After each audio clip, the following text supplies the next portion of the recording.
Hi, welcome to Business Weekend. Stock మార్కెట్లో ఈ వారం కూడా నష్టాల బాటలోనే పయనించాయి. రిలీఫ్ ర్యాలీలు వచ్చినా మార్కెట్ సరళి మాత్రం ప్రతికూలంగానే కనిపిస్తోంది. గత 3 నెలల ట్రెండ్ చూస్తే 10,200 పాయింట్లకి తగ్గలేదు. 10,500 పాయింట్ల పైన పెరగలేదు.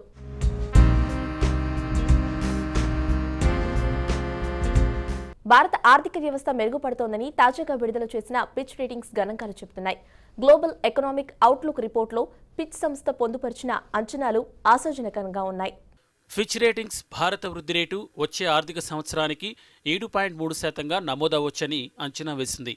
అలానే ఆ తర్వాత ఏడాది ఇదే ఒరవడి కొనసాగించి 7.5% వృద్ధి రేటుని అందుకుంటుందని చెప్పింది. ఈ ఏడాది 6.5% అభివృద్ధిని భారత్ సాధిస్తుందని చెప్పిన ఫిచ్ ఇందుకు కారణంగా పాలనలో తీసుకువచ్చిన పాలసీ మార్పులను కారణంగా పేర్కొంది. నోట్ల రద్దుతో తలెత్తిన పరిణామాలు మెల్లగా సర్దుకుంటుండగా వృద్ధి రేటు గతంలో వలె కొనసాగుతుందని ఫిచ్ లెక్కకట్టింది. జీఎస్టీ అమలుతో చోటు చేసుకున్న ప్రతికూల ప్రభావం కూడా త్వరలోనే సమసిపోతోందని నివేదిక చెప్తోంది.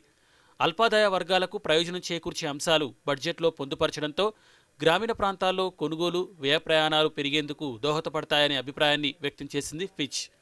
రానున్న కాలంలో ద్రవ్యోల్బణం 5% లోపే ఉంటుందని నివేదిక చెప్తుండగా రిజర్వ్ బ్యాంక్ వడ్డీ రేట్లు పెంచే అవకాశాన్ని వెలిబుచ్చింది. వ్యవసాయ ఉత్పత్తులకు కనీస మద్దతు ధర, కస్టమ్ డ్యూటీ పెంచడం ప్రతికూల అంశాలుగా ఫిచ్ రేటింగ్స్ సంస్థ పేర్కొన్నది. 2018 ఇయర్ ఆఫ్ ఐపీఓగా రికార్డ్ క్రియేట్ చేస్తోంది. స్టాక్ మార్కెట్ చరిత్రలోని ఎన్నడూ లేని విధంగా 82,500 కోట్ల మేర కంపెనీలు ఐపీఓల రూపంలో నిధులు సమీకరించనున్నాయి. ఇప్పటిదాకా 2008లో ఐపీఓల నిధుల సేకరణ మాత్రమే రికార్డు కాగా ఇప్పుడు దానికి రెట్టింపు స్థాయిలో కంపెనీలు ఐపీఓలకు వస్తున్నాయి. స్టాక్ మార్కెట్ల వరకు 2018 ది ఇయర్ ఆఫ్ ఐపీఓస్ గా రికార్డులకెక్కింది. ఇప్పటికే 15,000 కోట్ల రూపాయలకు మించిన ధనాన్ని ఐపీఓల రూపంలో కంపెనీలు సమీకరించాయి. రానున్న 2-3 నెలల్లో ఈ జోరు ఇంకా పెరిగి అత్యంత నిధుల సమీకరణ సంవత్సరంగా 2018ని మార్చనున్నాయి.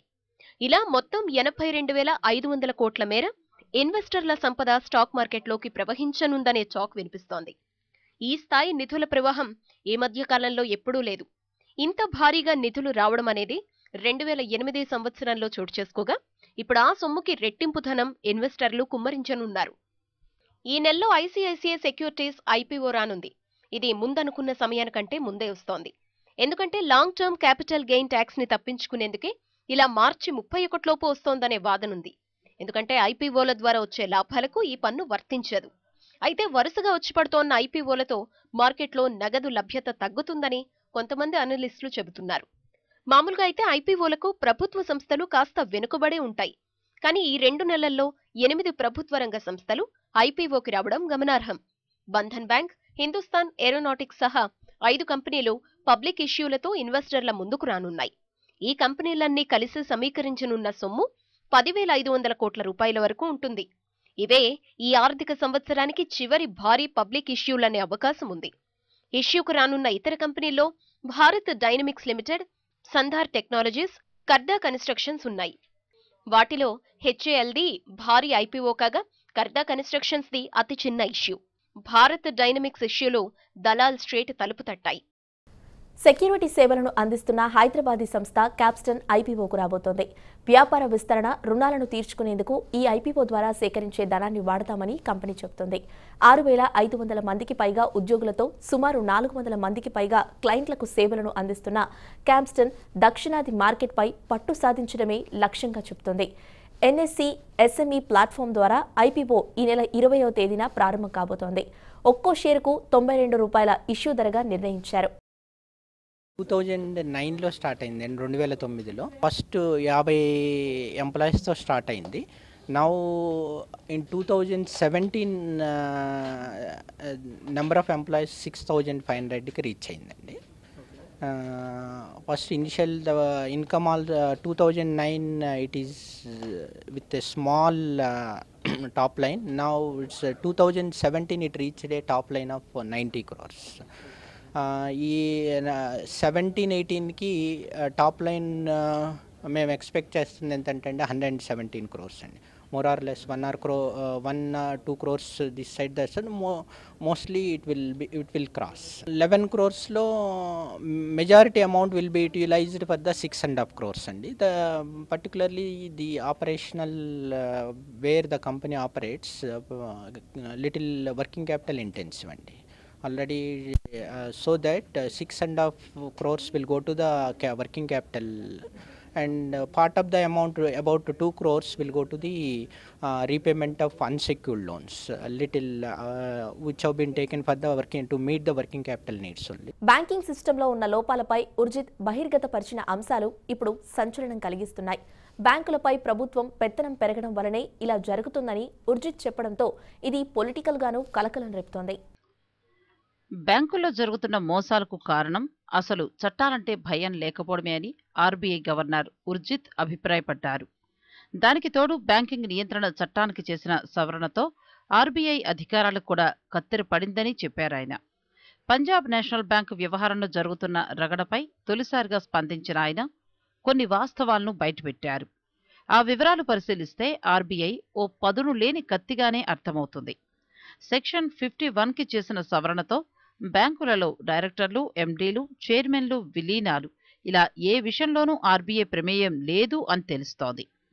దానికి తోడు ప్రభుత్వ రంగ బ్యాంకులపై కూడా ఆర్బీఐకి నియంత్రణ లేదు.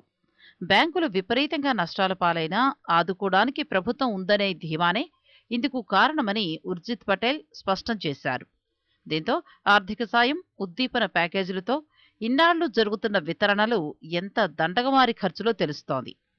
అసలు పంజాబ్ నేషనల్ బ్యాంకులో మోసం చోటు చేసుకునే అవకాశం ఉందని ఆర్బీఐ 2016లోనే సూచించిందిట. ఇదే విషయాన్ని ఉర్జిత్ చెప్పారు. ఈ సందర్భంగా బ్యాంకింగ్ రంగంలో జరిగే మోసాలను అరికట్టేందుకు ప్రమోటర్లు, బ్యాంకర్లు కూడా కలిసి రావాలని పిలుపునిచ్చారాయన. కంపెనీల యజమానులు, బ్యాంకుల సిబ్బంది కలిసి దోపిడీ చేస్తున్నారని ఉర్జిత్ పటేల్ ఇప్పుడు ఆవేదన చెందడం వెనుక బలమైన కారణాలే ఉన్నాయని ప్రచారం జరుగుతోంది. ఏ బ్యాంకులో ఎలాంటి మోసాలు జరిగినా ఆర్బీఐ ఏం చేస్తోందనే ప్రశ్నలు ఎదురవుతున్న నేపథ్యంలో ఇప్పుడిలా ఆయన పెదవి విప్పడం ప్రాధాన్యతను సంతరించుకుంది. స్టాక్ మార్కెట్లో సెంటిమెంట్ ప్రతికూలంగా ఉన్న కొన్ని స్టాక్స్ కొనుగోళ్లకి అనుకూలంగా ఉన్నట్లు కనిపిస్తోంది. వాటిని కొనుగోలు చేసేందుకు ఉత్సాహం చూపిస్తుంటారు. క్రమం తప్పకుండా డివిడెండ్లు చెల్లించడమే ఇందుకు కారణం. అలాంటి ఓ 5 కంపెనీలను ఇప్పుడు చూద్దాం. ప్రభుత్వ రంగ సంస్థ కోల్ ఇండియా ప్రస్తుతం ₹294 దరిదాపుల్లో ట్రేడ్ అవుతోంది. దేశంలోని మొత్తం బొగ్గు అవసరాల్లో 84% కోల్ ఇండియా సంస్థ ఉత్పత్తులే తీర్చుతున్నాయి. ప్రస్తుతానికి గ్రేడ్లు, రేటింగుల్లో మార్పులు తప్ప ప్రతికూల అంశాలు లేవని మోతిలాల్ ఓస్వాల్ నమ్ముతోంది. ఉద్యోగుల జీతాల్లో పెరుగుదల కాస్త ఆదాయంలో కోతకి కారణం అవచ్చేమో కానీ దేశంలో విద్యుత్ ఉత్పత్తి రంగంలో కోల్ ఇండియా పాత్ర ముఖ్యమైంది. 2020 ఆర్థిక సంవత్సరం నాటికి 5.6 రెట్లు ఎక్కువగా ట్రేడ్ అవుతూ కొనడానికి ఆకర్షణీయంగా ఉందని మోతిలాల్ ఓస్వాల్ చెబుతోంది. డివిడెండ్ చెల్లింపు 5 నుంచి 8% వరకు నమోదు చేసింది కోల్ ఇండియా. ఇక మరో ప్రభుత్వ రంగ సంస్థ ఎన్ఎండిసి డివిడెండ్ చెల్లింపులకు అవసరమైనంత నగదు సాధించడంలో సఫలీకృతమవుతూ వస్తోంది. గత ఆర్థిక సంవత్సరంలో ఎన్ఎండిసి ఒక్కో షేర్కి ₹5.20 డివిడెండ్ రూపంలో చెల్లించింది. ఇదే రకంగా రానున్న 2 ఏళ్లలో కూడా 4% డివిడెండ్ అందిస్తుందని యాంటిక్ స్టాక్ బ్రోకింగ్ సంస్థ అంచనా. ఇదే సంస్థ ఎన్ఎండిసికి ₹186 టార్గెట్ ధర సూచిస్తోంది. చాలామంది అనలిస్టుల favourite stock oil and natural gas corporation. Bloomberg data ప్రకారం 31 మంది అనలిస్టులు ఓఎన్జీసీని బై రేటింగ్ అవుట్లుక్తో ట్రాక్ చేస్తున్నట్లు తెలుస్తోంది. ఇది గతేడాదిలో అయితే కేవలం 18 మంది అంటే 49% మంది అనలిస్టులు మాత్రమే ఈ స్టాకుని కొనమని సిఫార్సు చేశారు. ఈ ఆర్థిక సంవత్సరంలో 45% అంటే షేరుకి ₹2.25 డివిడెండ్ ప్రకటించింది. చమురు ధరలు పెరగడం, సంస్థ ఉత్పత్తి సామర్థ్యం పెరగడం వంటి అంశాలు ఓఎన్జీసీని గట్టి స్టాక్గా నిలవడానికి కారణాలుగా చెప్తున్నారు. బ్లూంబర్గ్ డేటా ప్రకారం ఆర్ఈసీ కంపెనీ షేరుని ప్రతి 15 మంది అనలిస్టుల్లో 9 మంది కొనమని సిఫార్సు చేస్తున్నారు. డివిడెండ్ పరంగా ఈ ఆర్థిక సంవత్సరంలో 27.7% పేఅవుట్ ఇస్తోందని ఎడవలైజ్ సంస్థ చెప్తోంది. విద్యుత్ పంపిణీ వ్యవస్థలో సంస్థాగతంగా చేసుకున్న మార్పులతో ఆర్ఈసీ 14 నుంచి 15% వరకు రిటర్న్ ఆన్ ఈక్విటీ ఇవ్వగలదని ఎడల్వైజ్ అంచనా. నమ్మకమైన వృద్ధి, బలమైన బ్యాలెన్స్ షీట్, సమృద్ధిగా ఉన్న నగదు నిల్వ ఇవన్నీ కలిసి ఎన్టీపీసీని కొనుగోలుకి అర్హమైన స్టాక్గా నిలబెడుతున్నాయని రిలయన్స్ సెక్యూరిటీస్ ఓ రిపోర్ట్ ప్రకటించింది. ఈ స్టాక్కి ₹192 నుంచి ₹213 వరకు పెరగగల సామర్థ్యం ఉందని కూడా రిలయన్స్ సెక్యూరిటీస్ అంచనా వేసింది. ఎన్టీపీసీ గతేడాది 2.88% డివిడెండ్ ప్రకటించింది. ఇలా ఈ 5 ప్రభుత్వ రంగ స్టాక్స్ క్రమం తప్పకుండా డివిడెండ్లు చెల్లిస్తూ మదుపరులను ఆకర్షిస్తున్నాయి. బిజినెస్ వీకెండ్లో ఇప్పుడు షార్ట్ బ్రేక్ తీసుకుందాం.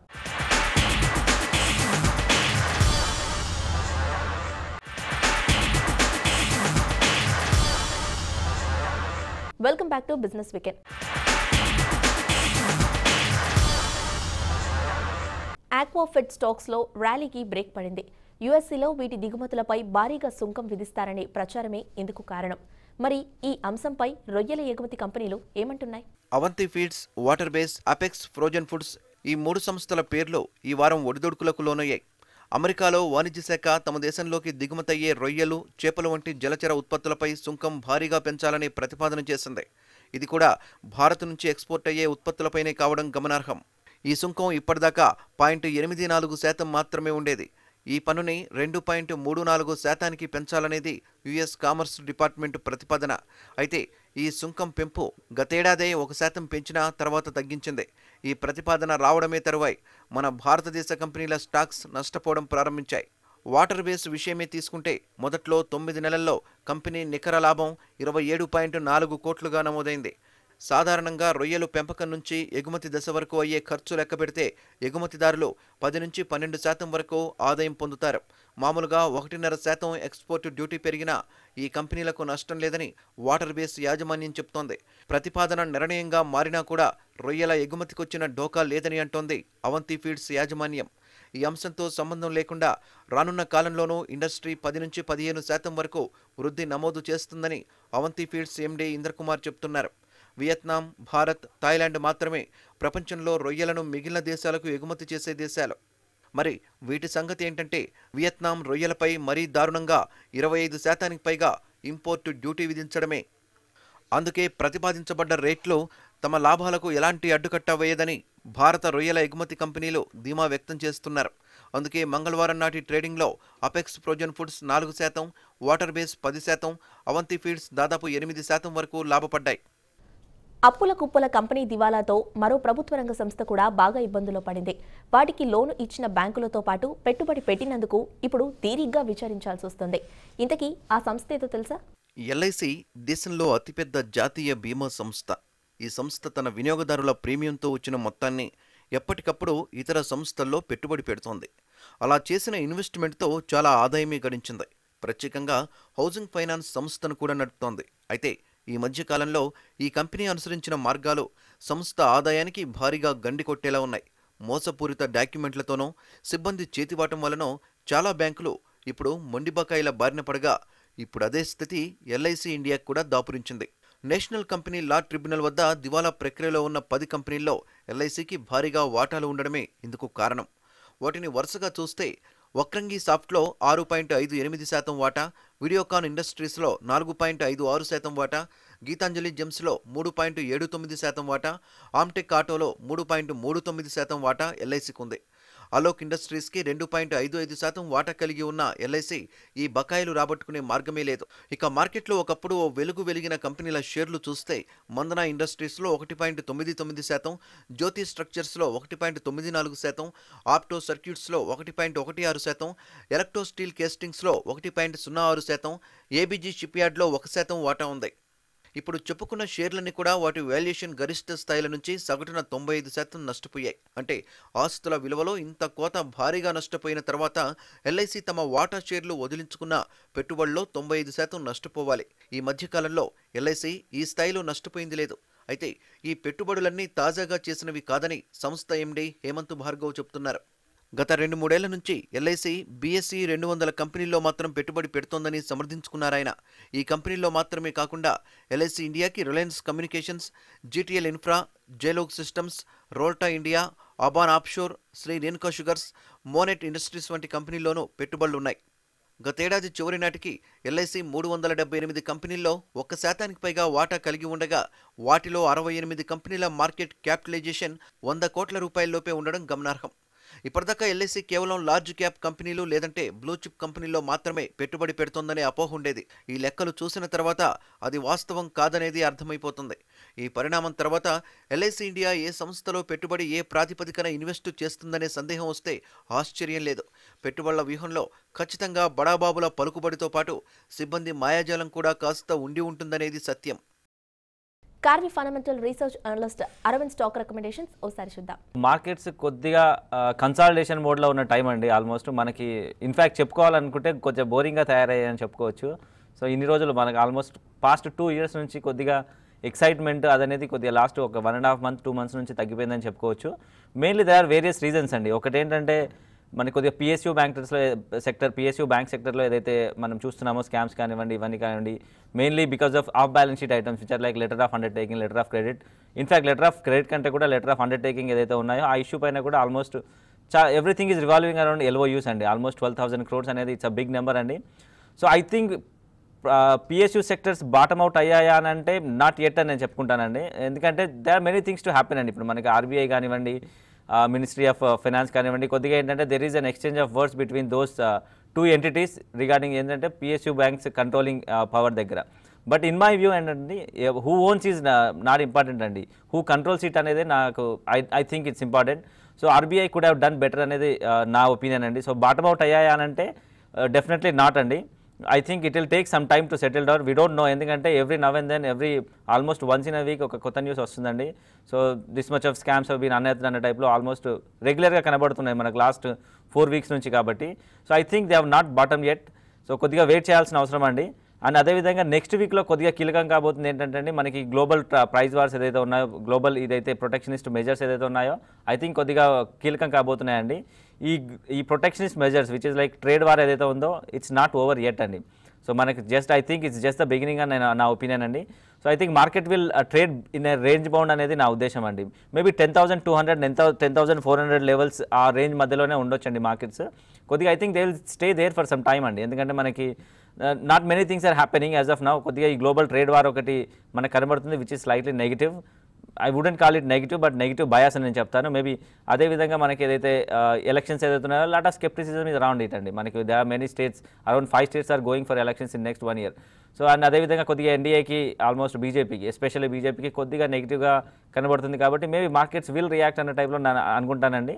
So maybe range bound is a thing for as of now. So things to watch ఏంటంటే అండి కొద్దిగా స్టాక్స్లో కొద్దిగా డిఫెన్సివ్ స్టాక్స్లో ఉండడమే ఉత్తమం అని నేను చెప్తానండి. Maybe Dixon technologies one such stock అండి. Maybe you can buy in to that stock at 2 price levels అనేది నా ఒపీనియన్ అండి. డిక్సన్ టెక్నాలజీస్ మనకి ఏంటంటే కొద్దిగా సీజనల్ ప్లే ఉంటుంది కాబట్టి మేబీ డిక్సన్ టెక్నాలజీ ఎందుకంటే they supply compressors and everything to electrical equipments. ఈ మ్యానుఫ్యాక్చరర్స్ అవుతున్నారు ఆల్మోస్ట్ సామ్సంగ్ కానివ్వండి, LG కానివ్వండి, వోల్టాస్ కానివ్వండి, వీటన్నిటికీ సప్లయర్స్ లాగా ఉన్నారండి. So that is a better stock as of now. And apart from that one ఒక డిఫరెంట్ సెక్టర్లో చూసుకుంటే కొద్దిగా NBCC I think is a better stock అండి. కొద్దిగా మనకి ఆ సెక్టర్లో మనకి పీక్స్ నుంచి 1/3 ప్రైస్కి వచ్చిందని 1/3 కరెక్షన్ వచ్చిందని చెప్పుకోవచ్చు అండి. ఎందుకంటే లాస్ట్ క్వార్టర్లో మనకి ఒక 2 quarters బ్యాక్ ఆర్డర్ బుక్ కొద్దిగా యాంటిసిపేటెడ్ పాజిటివ్గా కనబడినందువల్ల ఆల్మోస్ట్ పీక్ వాల్యుయేషన్స్కి వెళ్ళిందండి. బట్ ఈ రీసెంట్ ట్రెండ్ ఏదైతే ఉందో మార్కెట్ కరెక్షన్స్లో భాగంగా అది ఆల్మోస్ట్ 1/3 కరెక్ట్ అయింది. And right now order booking is at the same place and almost bookings are very good అండి. సో అదొకటి పాజిటివ్గా ప్లే చేయబోతుంది. అదేవిధంగా ఎగ్జిక్యూషన్స్ కూడా ఇంతకుముందు మనకి ఎగ్జిక్యూషన్స్ సరైన లెవెల్స్లో లేనందువల్ల కరెక్షన్ వచ్చిందండి.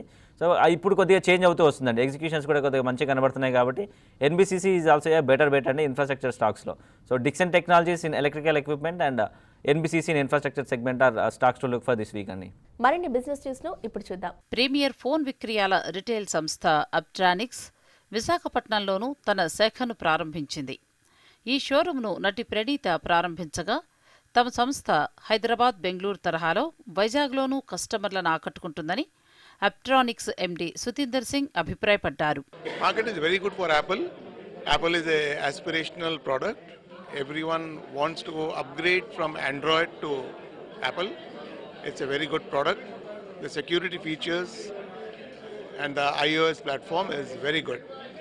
Once you get used to Apple iPhone or a Mac or a iPad, then you don't like to use any other brand. We are expecting good revenue to come in, and we are sure with the expansion in new product line from Apple and expansion of stores, we should be doing very well.